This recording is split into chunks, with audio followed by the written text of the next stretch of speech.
¿Por qué conformarse con certezas cuando se pueden tener dudas razonables? Acompáñanos a un viaje incierto donde cada respuesta abre una nueva pregunta. Si disfrutas el arte de cuestionarlo, todo este es tu podcast. Y en esta ocasión, junto con nuestros colaboradores, intentaremos ponerlo todo en duda. Bienvenido a este programa. Bienvenidos a Dudas Razonables.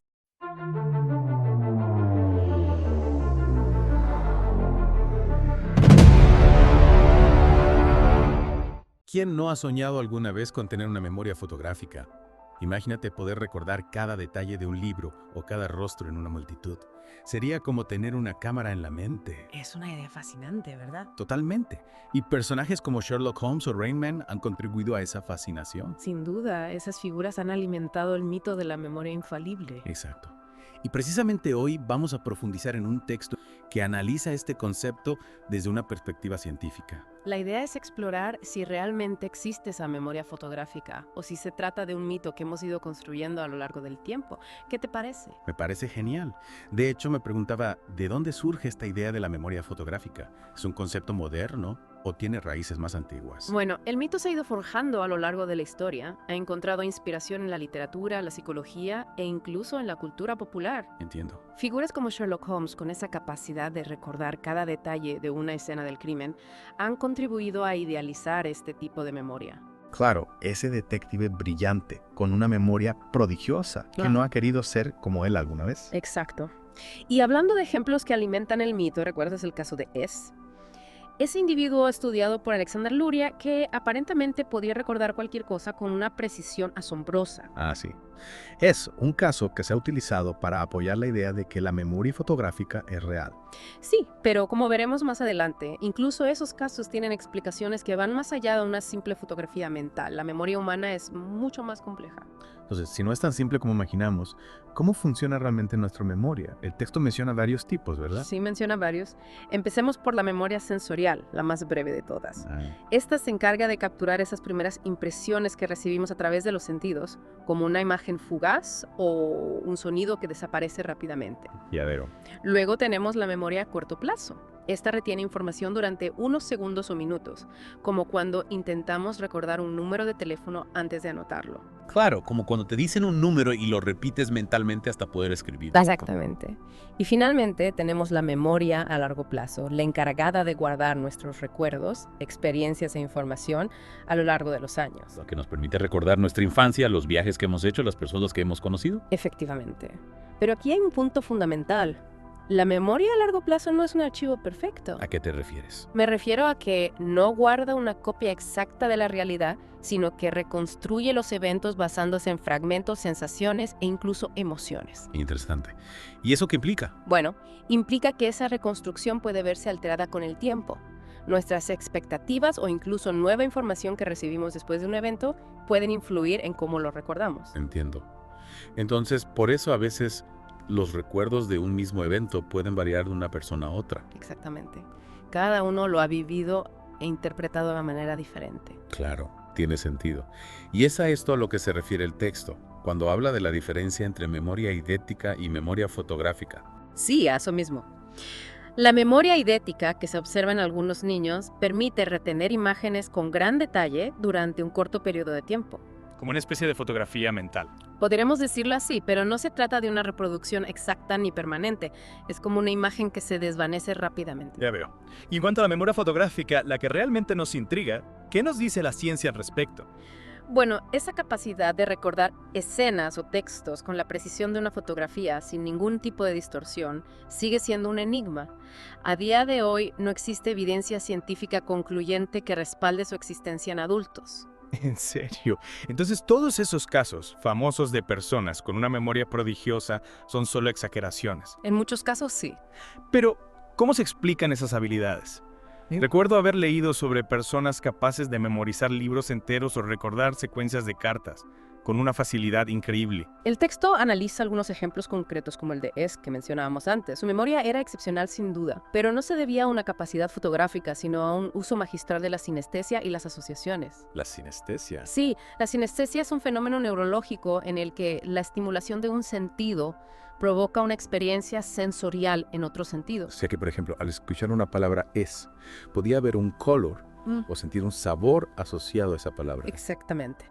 Esas conexiones sensoriales inusuales le permitían a Es crear una red de recuerdos imborrables. Svante Tegaye no fotografiaba la información, sino que la procesaba de una forma muy particular para poder recordarla después.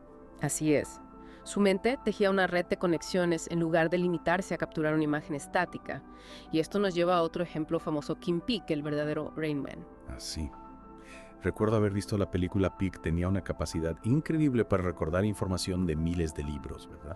Sí, Peek podía recordar el contenido de más de 2000 libros con una precisión asombrosa, pero su habilidad se atribuye a una condición llamada savantismo, no a la memoria fotográfica. El savantismo, ¿qué es exactamente? El savantismo es un trastorno del desarrollo que se caracteriza por la presencia de habilidades extraordinarias en áreas específicas como la memoria, las matemáticas, la música o el arte. Ya veo. Entonces, incluso en los casos más extraordinarios como el de Es o Kim Peek, existen explicaciones que van más allá del mito de la memoria perfecta. Exacto. Y esto nos lleva a una pregunta importante. ¿Qué nos dice todo esto sobre las limitaciones de nuestra propia memoria? El texto menciona algunas de ellas. Sí me gustaría profundizar en eso. ¿Cuáles son las principales limitaciones que debemos tener en cuenta? Una de las claves es que la memoria no es una cámara. No registra la realidad de forma objetiva, sino que está sujeta a distorsiones. Distorsiones. ¿Te refieres a que nuestros recuerdos pueden cambiar con el tiempo? Exactamente. Nuestras emociones, expectativas e incluso la información que recibimos después de un evento pueden influir en cómo recordamos las cosas. Es como si la memoria fuera un collage, no una fotografía. ¿Podrías dar un ejemplo de cómo nuestras emociones pueden distorsionar un recuerdo con el tiempo? Imagina que tienes un recuerdo de tu infancia, un día feliz en el parque con tu familia. ¿Es posible que con el paso del tiempo ese recuerdo se idealice en tu mente? O sea que podríamos recordar el sol brillando con más intensidad, la risa sonando más fuerte. Sí, e incluso detalles que no sucedieron realmente, pero que se han incorporado al recuerdo a través de los años. Es decir, que nuestra mente rellena los huecos con pinceladas emocionales, creando una versión más vívida, pero no necesariamente más precisa del pasado. Así es. Y además de la distorsión, otra limitación importante es que la capacidad de nuestra memoria es limitada. Claro, el cerebro no puede almacenar absolutamente todo lo que percibimos. Sería imposible. Exacto, si recordáramos cada detalle de cada día, probablemente acabaríamos saturados. Claro, ¿y cómo decide el cerebro qué información guardar y cuál desechar? ¿Hay algún criterio o es un proceso aleatorio? Ahí entra en juego el proceso de olvido. El olvido no se supone que es algo negativo. No necesariamente. El olvido es un mecanismo esencial para el buen funcionamiento de nuestra memoria. ¿En serio? Sí, el olvido nos permite eliminar información irrelevante, evitar la sobrecarga y concentrarnos en lo que realmente importa. Es como un filtro que nos ayuda a priorizar. ¿Tiene sentido? Si recordáramos absolutamente todo, seguramente nos costaría mucho más funcionar en el día a día. Exactamente. Estaríamos constantemente bombardeados por recuerdos inútiles. Y sabiendo que la memoria fotográfica es un mito y que nuestra memoria tiene limitaciones, ¿qué podemos hacer para mejorarla? El texto menciona algunas técnicas. Sí, afortunadamente existen métodos que nos pueden ayudar a mejorar nuestra capacidad de recordar información adaptándonos a las características de nuestra memoria real. ¿Cuáles? Uno de ellos es la mnemotecnia, que consiste en utilizar trucos y asociaciones para facilitar la memorización. ¿Te refieres a las rimas, los acrónimos o las reglas mnemotécnicas que utilizamos para recordar listas, fechas o conceptos? Exacto.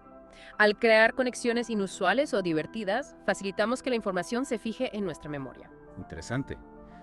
¿Qué otras técnicas existen? Otro método eficaz es la práctica espaciada, que consiste en repasar la información en intervalos de tiempo cada vez más amplios. O sea que en lugar de estudiar todo de golpe la noche antes de un examen, es mejor repasar la información poco a poco a lo largo del tiempo. Efectivamente. Esto ayuda a consolidar los recuerdos a largo plazo. Y por último, ¿qué nos puedes contar sobre la visualización? La visualización también puede ser una herramienta muy poderosa. Crear imágenes mentales vívidas de lo que queremos recordar facilita la recuperación de la información. Aunque esas imágenes no sean fotografías perfectas. Exacto. Aunque no sean perfectas, esas imágenes mentales pueden servir como un ancla para nuestra memoria. Y ahora me surge una pregunta. Si la memoria fotográfica es solo un mito, ¿por qué nos resulta tan atractiva? ¿Por qué seguimos fascinados por la idea de una memoria perfecta? Es una pregunta muy interesante. El texto explora algunas posibles respuestas. Por un lado, creo que existe una fascinación innata por lo sobrenatural, por las capacidades que van más allá del humano. La memoria fotográfica como un superpoder. Exactamente. Una habilidad que nos convertiría en seres excepcionales. Y hablando de anhelos, ¿Crees que la cultura del éxito y la perfección que nos rodea influye en esta fascinación por la memoria fotográfica? Sin duda.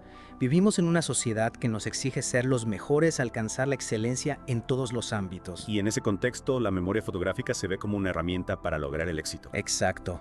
Para no cometer errores, para tener siempre la respuesta correcta. Claro. En un mundo donde la información fluye a una velocidad vertiginosa, la idea de tener una memoria perfecta nos ofrece una sensación de dominio. De capacidad para procesar y retener todo lo que nos rodea. Y a esto hay que añadir los sesgos cognitivos que influyen en nuestra percepción. ¿Sesgos cognitivos? Sí, tendemos a recordar los casos excepcionales como los avances con habilidades extraordinarias y olvidar que son casos extremadamente raros. Es como si nos aferráramos a la esperanza de que esa capacidad excepcional también esté latente en nosotros esperando a ser despertada. Exactamente, pero creer en la memoria fotográfica puede tener consecuencias negativas. ¿Cuáles son los peligros de aferrarse a este mito? Bueno, en primer lugar, puede generar mucha frustración. Imagínate, personas que creen en la memoria fotográfica y se esfuerzan por alcanzarla. Claro, se sentirían constantemente decepcionadas al no poder cumplir con un estándar imposible. Exactamente. Es como perseguir una sombra, una meta inalcanzable que solo conduce a la desilusión. Como si nos impusiéramos una presión innecesaria comparándonos con un ideal que no existe. Y además de la frustración, ¿qué otras consecuencias negativas mencionaba el texto? Creer en este mito puede llevar a subestimar la importancia de las técnicas de estudio y la organización. Si pensamos que la memoria perfecta es algo innato, no nos esforzaremos por desarrollar estrategias para aprender y recordar información de manera efectiva. Es como si pensáramos que no necesitamos esforzarnos, que la memoria debería funcionar por sí sola. Exacto. Como una cámara que captura la realidad sin necesidad de ajustes ni enfoque. Y esa falta de esfuerzo, esa confianza ciega en una capacidad inexistente puede afectar negativamente nuestro rendimiento. Claro, puede afectar nuestro rendimiento académico, profesional e incluso personal. Así es, nos limitaría a la hora de adquirir nuevos conocimientos, de desarrollar nuestras habilidades. De crecer como individuos. Exactamente. Y por último, no podemos olvidar la estigmatización que puede generar la creencia en la memoria fotográfica. Estigmatización. Me refiero a que las personas que tienen dificultades para recordar información pueden ser etiquetadas como poco inteligentes o vagas. Cuando en realidad la memoria es un proceso complejo que varía mucho de una persona a otra. Exactamente. Hay multitud de factores que pueden influir en ella desde la genética hasta el estado emocional. Pasando por la alimentación o la calidad del sueño. Así es. En vez de ver la memoria como una capacidad fija e inmutable, deberíamos entenderla como un proceso dinámico. Un proceso que podemos entrenar y mejorar a lo largo de nuestra vida. Precisamente. Un proceso moldeado por nuestras experiencias, nuestros hábitos e incluso nuestras emociones. Es una idea muy interesante. Aunque no tengamos una memoria fotográfica, nuestra memoria real con sus limitaciones e imperfecciones es una herramienta poderosa. Sin duda. Es una herramienta fascinante. Ahora que hemos desmitificado la idea de la memoria fotográfica, me gustaría explorar la otra cara de la moneda, la belleza de la memoria real. Me parece una buena idea. ¿Qué la hace tan especial? ¿Por qué deberíamos valorarla incluso con sus imperfecciones? Bueno, para empezar, nuestra memoria es increíblemente adaptable. Se ajusta constantemente a las nuevas experiencias. Lo que nos permite aprender y crecer a lo largo de nuestra vida. Exacto. Es como un jardín en constante evolución, donde se entrelazan recuerdos, emociones y aprendizajes. Una imagen muy poética. Un jardín que florece con cada nueva experiencia. Con cada aprendizaje que incorporamos a nuestra historia personal.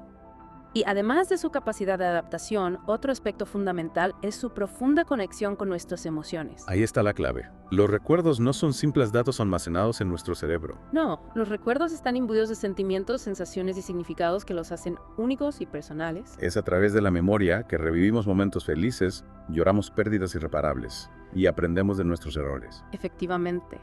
Un simple aroma, una canción o un sabor pueden transportarnos a un instante del pasado. Y hacernos revivir las emociones que experimentamos en ese momento. Es como si la memoria fuera un portal sensorial. Que nos conecta con nuestra propia historia emocional. Y por último, no podemos olvidar el papel de la memoria en la creatividad y la imaginación. Es verdad.